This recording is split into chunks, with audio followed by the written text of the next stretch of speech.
సూర్యాపేట జిల్లాలో లింగ నిర్ధారణ పరీక్ష ఒక వివాహిత ప్రాణం తీసింది. పుట్టబోయే బిడ్డ ఆడపిల్ల అని తెలిసి అబార్షన్ చేయించారు. అది కాస్త వికటించింది. ఆ మహిళ అక్కడికక్కడే మృతి చెందింది. భర్తను అడిగితే తనకేమీ తెలియదని చెప్పడం మరో విడ్డూరం.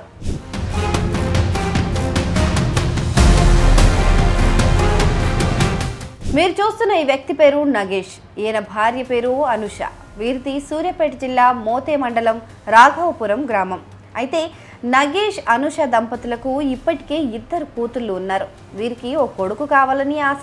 దాంతో మరోసారి గర్భం దాల్చిన అనుష తనకు పుట్టబోయేది ఎవరో తెలుసుకోవాలని అనుకున్నారు. 5వ నెలలో లింగ నిర్ధారణ పరీక్ష చేయించుకోవాలని నిర్ణయించుకున్నారు.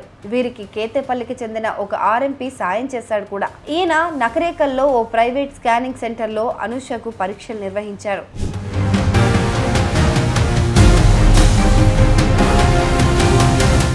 ఈ స్కానింగ్ లో పుట్టేది ఆడబిడ్డే అని తెలిసింది. దీంతో ఆర్ఎంపీ సూచనతో సూర్యాపేటలోని రామలింగేశ్వర థియేటర్ రోడ్లోని ఆసుపత్రిలో అబార్షన్ చేయించుకునేందుకు అనుషను సిద్ధం చేశారు. సుమారు 2 గంటల పాటు ఆపరేషన్ చేశారు. కానీ అది రివర్స్ అయింది. ఆమెకు తీవ్ర రక్తస్రావమైంది. దీంతో హుటాహుటిన ఆసుపత్రి వారే అంబులెన్స్ను పిలిపించి అనుషను ఖమ్మం తీసుకెళ్లారు. అప్పటికే ఆమె అపస్మారక స్థితిలోకి వెళ్లిపోయింది. ఖమ్మం తీసుకెళ్లాక మృతి చెందినట్లు చెప్పి మృతదేహాన్ని అప్పగించారు.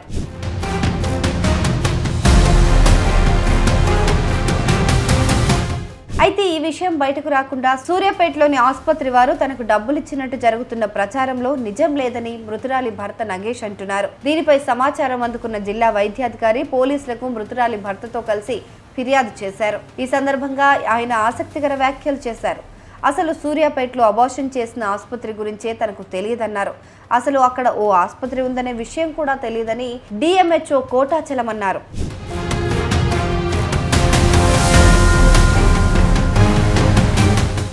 సార్ మా ఆవిడని నకరకాలు తీసుకుపోయి చూపించాము. అయితే ఈ సంటి అనే అబ్బాయి నాకు తెలిసిన ఆర్ఎం డాక్టర్లు నీకు ఏదైనా చెప్తాడు అని నకరకాలు తీసుకపోతే చూపించి చెప్పిండు. ఆడపిల్ల అని చెప్పిండు. ఆడపిల్ల నేను సరే ఆడపిల్ల అయిందిగా ఏదో చేపిస్తలే అని చెప్పిండు. చెప్తే సర్లే సార్ అని మేము ఇంటికి వచ్చినాం. ఏడ్చుకుంటాం మేము ఇంటికి వచ్చినాం సర్లే అని. ఇక మళ్ళీ తెల్లారిపోతే ఈయన ఆర్ఎంపీ డాక్టర్ జాన అంటే ఆయన మళ్ళీ ఆయన తీసుకుపోయి నీకెందుకు మంచిగా నేను దగ్గరుండి చూపిస్తా అన్ని చేపిస్తా అని అన్నాడు. 35,000 అవుతాయి అంటే సర్లే సార్ నా కాడ 18,000 ఉన్నాయి, మీరు సొరపేటకు రండి. సొరపేటకు తీసుకొచ్చి నగరకాల నుంచి తీసుకొచ్చి డబ్బులు నాకు 18,000 ఉంటే తీసుకొని కనవ డబ్బులు ఇంకా 20,000 అయితే సొరపేటకు తీసుకొచ్చిండు. మేము బస్సులు వచ్చినాం, ఆయన బండి వేసుకొని వచ్చిండు. అయితే మధ్యాహ్నం 3 అయింది. నేను హాస్పిటల్ చూపెడతా కానీ 38,000 అవుతాయి అంటే నీ కాడ ఉన్నాయంటే నా కాడ 18,000 ఉన్నాయి సార్, 18,000 ఇస్తా కన్నా డబ్బులు తీసుకొస్తా అంటే నువ్వు తీసుకురాపోని నేను చూసుకుంటా అన్నాడు. మా అత్తయ్యని ఆమెని అంట పెట్టుకొని ఆయన కన్నా ఉంచిపోయినా. నేను ఇంటికి వచ్చిన రాఘవపురం వచ్చి డబ్బులు తీసుకొని పోతే సాయంత్రం 7 అయింది. నేను ఫోన్ చేస్తే ఏ హాస్పిటల్ ఈయన నెంబర్ నాకు లేదు, మా ఆవిడ చేసిన ఏ హాస్పిటల్కి పోయారు మరే అంటే ఏ హాస్పిటల్ పేరు నాకు తెలియదు, ఆయన నెంబర్ ఇస్తా మాట్లాడనేది. ఆయన పోతే నెంబర్ ఇచ్చిండంట. అయితే ఆ నెంబర్ ఇస్తే మాట్లాడంటే నేను ఫోన్ చేసిన, సార్ మరి ఏ హాస్పిటల్కి చేర్పించారు మా ఆవిడని మరి నాకు చెప్పండి అడ్రస్, నేను వస్తా పేరు చెప్పండి ఆటో ఎక్కొస్తా అంటే నీకు తెలవదు హాస్పిటల్ అన్నాడు. చెప్పంటే చెప్తా అయితే సర్లే అని ఆటో ఆయనకి నేను చెప్తా అంటే ఆటో ఆయనకి చెప్పిండు. పలానా కాడ దించంటే దించండి, పోయి హాస్పిటల్కి పోన్నాడు. పోయి నేను లోపలికి పోయినా. అప్పటికే మా అత్తుంది ఏదో ఇంజక్షన్ వేసాడట, ఏదో మాత్ర వేసాడట. అబార్షన్ చేస్తామని తీసుకుపోయారు లోపలికి. తీసుకుపోయి 2-3 గంటల నుంచి నేను ఫోన్ చేస్తే ఇబ్బంది పడుతుంది, నన్ను రానియట్లేదు లోపలికి. మావానికి ఆయనకి చంటి అన్న అబ్బాయికి ఫోన్ చేసిన, ఏందిరా మరి ఇలా తీసుకొచ్చినావు అని ఇబ్బంది పడుతుంది, తొందరరా అంటే ఇన్నే ఉన్న వాళ్ళు ఏం కాదులే అని వీళ్ళు అంటారు.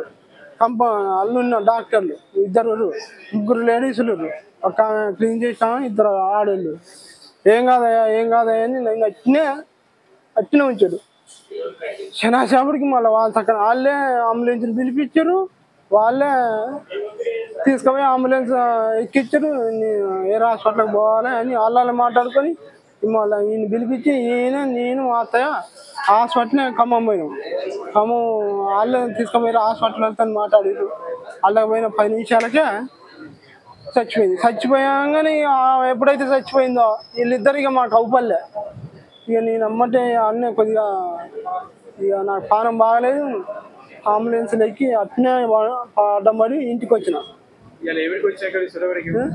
అయితే నాకు మా వాళ్ళు అంటారు ఏంటంటే మీడియా వాళ్ళ దాంట్లో వచ్చిందంట 25 లక్షలు తీసుకురాని. అసలు నా పరిస్థితి ఏంది, నేను తీసుకోవటం ఏంది? నిన్న అయ్యాల అడ్డం పడి అయ్యాల పరిస్థితి నేనే చచ్చిపోయేంత పరిస్థితికి వచ్చింది. 25 లక్షలు తీసుకోవటం ఏంది అనేది మేము ఇవాళ స్టేషన్కి వచ్చినాం. పెట్టాం ఆయన మీద, జానయ్య మీద తీసుకుపోయిన ఆయన మీద పెట్టాం. వాళ్ళిద్దరి మీద పెట్టాం. వాళ్ళిద్దరే కాదు, నాకైతే ఏం తెలియదు. వాళ్ళిద్దరే అన్ని మొత్తం చూసుకుంటామంటే వాళ్ళిద్దరికి అప్పచెప్పాను. డాక్టర్లేగా నాకు మంచి చేస్తారు అనుకోని నా భార్య చంపుకుంటాను నేను అనుకోలేదు ఎప్పుడైనా అని వాళ్ళిద్దరిని. 2 ఆడపిల్లలు. అట్టం ఉంచిన ఏం కాదని ఒక మాట చెబితే నేను చదువుకుంటోండి, సమాజంగా చదువుకుంటోండి.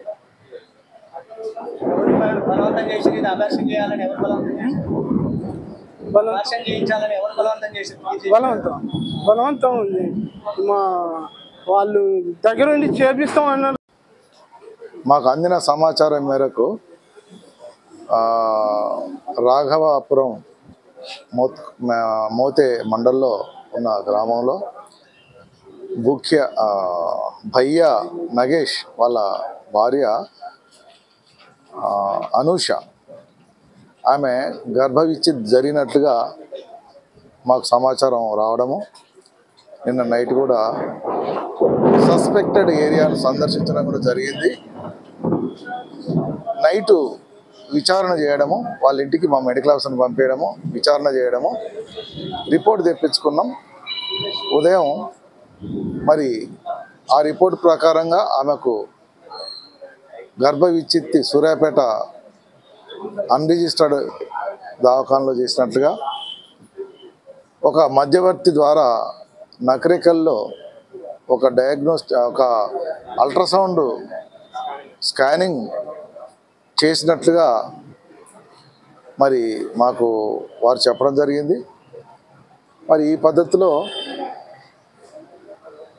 సమస్య ఎక్కువ అయిపోయే వరకు వెంటనే ఖమ్మం తరలిస్తుండగా మరణించినట్లుగా వారు చెప్పడం జరిగింది. దీనిపైన సమగ్ర విచారణ జరిపి యాక్చువల్టీ ఏమిటి జరిగే దానిపైన సమగ్ర విచారణ జరపాల్సిందిగా మరి పోలీసు వారికి ఈరోజు కోరడానికి. గతంలోనూ నకరేకల్లో లింగ నిర్ధారణ పరీక్షలు చేశారని తెలుస్తోంది. ఆ కేసులో ఆరోపణలు ఎదుర్కొని జైలుకు వెళ్లొచ్చిన స్కానింగ్ సెంటర్ నిర్వాహకుడే ఈ పని చేశాడు. ఓసారి జైలుకు వెళ్లొచ్చి కూడా తిరిగి స్కానింగ్ చేస్తుండటం పైన తీవ్ర అనుమానాలు కలుగుతున్నాయి. నిర్వాహకుడికి ఎలాంటి సహకారం లేకుండానే ఇదంతా జరిగిందా అనే సందేహాలు వెల్లువెత్తుతున్నాయి. ఏదేమైనా స్కానింగ్ సెంటర్ వల్ల అనూష ప్రాణాలే పోయాయి. ఇప్పుడు ఆ 2 చిన్న పిల్లలకు తల్లి లేని లోటు ఎవరు తీరుస్తారని బంధువులు ప్రశ్నిస్తున్నారు.